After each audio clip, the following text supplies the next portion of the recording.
নমস্কার, ভাগ্যদিশা চ্যানেলে আপনাদের স্বাগত জানাই। আজ আলোচনা করব বুধের রাশি পরিবর্তন। কর্কট রাশি ত্যাগ করে বুধ সিংহ রাশিতে প্রবেশ করবে এবং এই রাশিতেই বুধ বক্রগতি প্রাপ্ত হবে। বুধের এই মার্গী গতিতে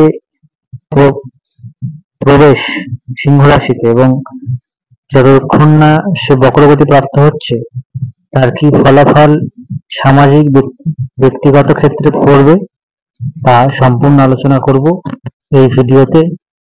তবে মূল আলোচনা শুরু করার আগে আপনাদের বেশ কিছু বিষয় অবগত করতে চাইব যে আপনাদের অনুরোধ করব আপনাদের জন্য আমি যে দৈনিক রাশিফল, সাপ্তাহিক রাশিফল এবং মাসিক রাশিফল প্রস্তুত করি এবং তার সাথে বিভিন্ন গ্রহের ট্রানজিট যেমন রাশি পরিবর্তন, নক্ষত্র পরিবর্তন বা বিভিন্ন গ্রহের যে একত্রে অবস্থান, বিভিন্ন যোগ, এর পাশাপাশি যে সমস্ত গ্রহগুলো আমাদের দৈনন্দিন জীবনে খুব বেশি প্রভাব ফেলে তাদের বিশেষ করে কারকতা নিয়ে যে সমস্ত ভিডিও হয় সেই সমস্ত ভিডিওগুলো আপনারা অবশ্যই এই চ্যানেলে দেখতে পারেন এবং যার ফলে আপনাদের অ্যাস্ট্রোলজিক্যাল যে গাইডেন্স তা আপনারা পেতে পারেন।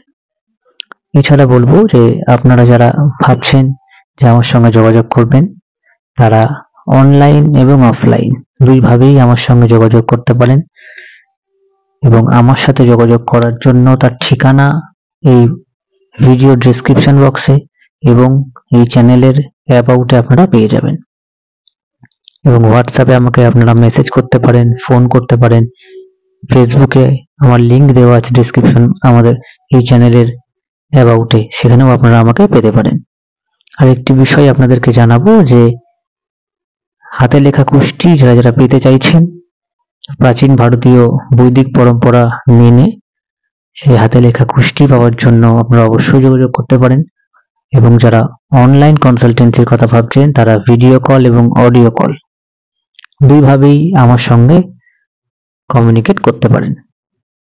এবং আরেকটি শেষ আপনাদের যে অনুরোধ করব যে অবশ্যই এই চ্যানেলটিকে সাবস্ক্রাইব করবেন, শেয়ার করবেন, কারণ আগামী দিনে আরো নতুন নতুন ভিডিও নিয়ে আমি আপনাদের সামনে উপস্থাপন করব এবং দৈনিক, সাপ্তাহিক এবং মাসিক এই 3 রাশিফল আপনাদের সামনে একইভাবে যেভাবে চলছে সেভাবেই চ্যানেলের মাধ্যমে আপনারা পেয়ে থাকবেন।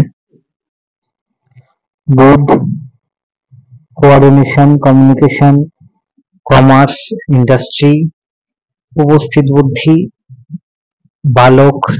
বালক স্বভাব, চালাকি ইত্যাদির সাথে বাক শক্তি, আমাদের চামড়া, ইন্দ্রিয় ইত্যাদির কারক গ্রহ।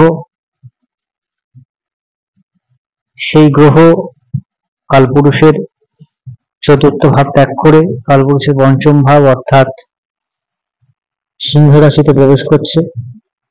এই রাশিতে প্রবেশ করবে প্রায় 16-17 দিন অবস্থানের পর বক্রগতি প্রাপ্ত হবে। সেই বক্রগতি প্রাপ্ত হওয়ার আগের মুহূর্ত পর্যন্ত মার্গী গতিতে কি ফল দেবে তার আলোচনা শুরু করব। প্রথমেই আপনাদের দিন সম্পর্কে অবগত করি যে জুলাই মাসের 19 তারিখ বুধ প্রবেশ করবে সিংহ রাশিতে এবং মার্গী গতিতে থাকবে আগস্ট মাসের 5 তারিখ। আপনারা বুঝতে পারছেন যে বুধ প্রায় 16-17 দিন মার্গী গতিতে থাকবে। বুধ একটি রাশিতে অ্যাভারেজ 16 থেকে 18 দিন থাকে, তবে এই মার্গী গতি 16-17 দিনের অবস্থানে বুধ যাবে মাত্র 9 ডিগ্রি বা তার একটু বেশি, অর্থাৎ মঘা নক্ষত্রের 3য় চরণ পর্যন্ত, 3য় চরণের কে টাচ করবে। তাহলে বুঝতে পারছেন আপনারা যে একটি গ্রহ একটি ঘরে অবস্থান করতে তার অ্যাভারেজ যে সময় তা 16 থেকে 18 দিন, কিন্তু 9 ডিগ্রি যেতে তার সময় লাগবে 17 দিন, 16 থেকে 17 দিন। তাহলে নর্মাল যে গতি তার থেকেও তার 3 গুণ কম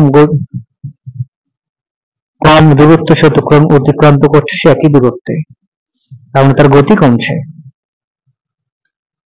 স্বাভাবিকভাবেই বুধের এই স্লো মুভমেন্ট মার্গী গতিতে সামাজিক, কমিউনিকেশন, ওয়েদার সব ক্ষেত্রে কিন্তু বিশেষ প্রভাব পড়বে। বুধ এই রাশিতে অবস্থানের সময় শুক্র প্রবেশ করবে প্রায় 10-12 দিন পর, এবং সিংহ রাশির ওপর মঙ্গলের চতুর্থ দৃষ্টি থাকবে, সিংহ রাশির ওপর বক্রী শনির দৃষ্টি থাকবে। এই হলো অবস্থান।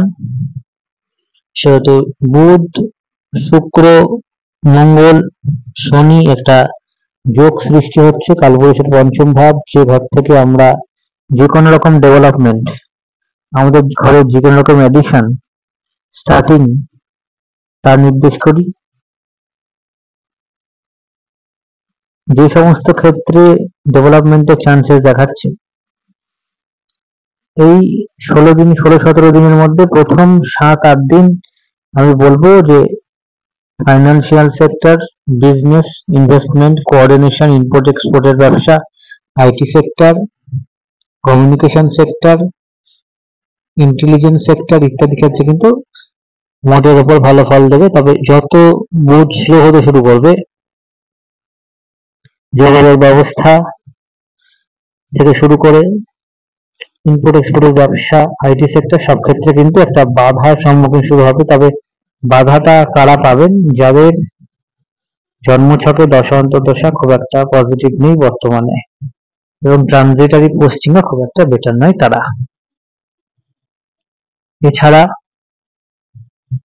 এই সময় যারা ইনভেস্টমেন্ট করবেন, share market, stock market, mutual fund বা কাউকে টাকা ধার দেবেন, তারা কিন্তু তাদের দশা অন্তর্দশা যদি খারাপ থাকে, অর্থ রিকভারি করতে বা ইনভেস্টমেন্ট করার যে টাকা, তার রিটার্ন যতটা আপনারা আশা করবেন তার রিটার্ন পাওয়ার কিন্তু প্রবলেম থাকছে। তবে দশা অন্তর্দশা যদি ভালো থাকে সেক্ষেত্রে খুব একটা বাধার জায়গা নেই। ইন জেনারেল বলবো যে আগস্ট মাসের একদম স্টার্টিং থেকে বা জুলাই মাসের শেষ 3-4 দিন থেকে বুধের গতি আরো স্লো হবে, বকরি শনির দৃষ্টি থাকছে একাদশ ভাব থেকে। ইনভেস্টমেন্ট সেক্টরে কিন্তু যখন তখন যে কোনো profitable share, profitable mutual fund কিন্তু ধস নামতে পারে, তারা কিন্তু খুব সাবধানে ইনভেস্ট করবেন যারা এই সমস্ত কিছুর সাথে যুক্ত আছেন। কমিউনিকেশন সেক্টরে কিন্তু গ্যাপ হতে পারে, ইন্টেলিজেন্স সেক্টর ফেলিওর হতে পারে, এবং পৃথিবীর বিভিন্ন জায়গায় ঘূর্ণিঝড় এর কিন্তু প্রবল সম্ভাবনা থাকছে, এবং মাত্রা অতিরিক্ত আর্দ্রতা এরও কিন্তু প্রবল সম্ভাবনা থাকছে। এখন আমাদের এখানে বর্ষাকাল, তবে অতিরিক্ত গরমের প্রাদুর্ভাব কিন্তু থাকার প্রবল সম্ভাবনা থাকছে এই দিকটা, কারণ মঙ্গলের দৃষ্টিও কিন্তু বুধের উপর থাকছে, সেহেতু খুবই হিউমিডিটি বাড়ার একটা প্রবল সম্ভাবনার জায়গা রয়েছে। এছাড়া বলবো যারা স্কিন রিলেটেড সমস্যা, অ্যালার্জি, অ্যাজমা, ব্রঙ্কাইটিস, চোখ, কান, নাক, গলা ইত্যাদি সমস্যা নিয়ে ভোগেন, যাদের বাচ্চা 5 বছরের নিচে এবং নানান এই সমস্ত সমস্যায় ভুগছেন, বা খুব ঠান্ডা লাগে, তারা কিন্তু অবশ্যই সাবধানতা অবলম্বন করবেন। অ্যালার্জির সমস্যা যাদের রয়েছে তারাও খুব সাবধানতা অবলম্বন করবেন। এই সময় আইটি সেক্টরে রিক্রুটমেন্টের ক্ষেত্রে বলবো আপনার দশা অন্তর্দশা যদি খারাপ থাকে, হওয়া চাকরি আটকে যেতে পারে, প্রমোশন, ইনক্রিমেন্ট কিন্তু আটকে যাওয়ার চান্সেস রয়েছে। প্রয়োজনে আপনারা অবশ্যই জ্যোতিষীয় পরামর্শ গ্রহণ করতে পারেন। এছাড়া যেটি বলার যে যারা নানা রকম সেবামূলক কাজের সঙ্গে যুক্ত রয়েছেন তাদের বলবো যে এই সময় আপনাদের ফান্ডিং সেক্টরে, ফান্ডে এই সমস্ত দিকে কিন্তু একটু সমস্যার যোগ কিন্তু রয়েছে। তবে যারা উচ্চশিক্ষার জন্য অ্যাডমিশন নিতে চাইছেন তাদের জন্য কিন্তু টাইমটা মোটের উপর ভালো রয়েছে। বিশেষত এক্সট্রা কারিকুলাম অ্যাক্টিভিটি, এই সমস্ত সেক্টরের সাথে যারা অ্যাডমিশন নিতে চাইছেন, কোর্স করতে চাইছেন বা জার্নালিজমের কোর্স করতে চাইছেন, তাদের জন্য কিন্তু যথেষ্ট ভালো সময়, বা ইন জেনারেল দশান্তদশা যদি একটু ভালো থাকে, আপনাদের মোটের ওপর ভালো সময়টা আসার কিন্তু যোগ থাকছে। খুব অল্প দিনের আলোচনা, আমি খুব সংক্ষেপে আলোচনা করার চেষ্টা করলাম। এরপরে বক্রীগতি আছে, বক্রগতি নিয়ে আমি আলোচনা করব। বক্রগতি প্রাপ্ত হয়ে বুধ কর্কটে প্রবেশ করবে, তা নিয়ে আলোচনা করব। আপনাদের অসংখ্য ধন্যবাদ জানাই ভিডিওটি দেখার জন্য। যারা আমার সঙ্গে যোগাযোগ করতে চাইছেন, অনলাইন অফলাইন দুভাবে যোগাযোগ করতে পারেন। এবং এর পাশাপাশি বলবো যে হাতে লেখা কুষ্টি পেতেও আপনারা যোগাযোগ করতে পারেন। সকলে ভালো থাকবেন, সুস্থ থাকবেন। নমস্কার।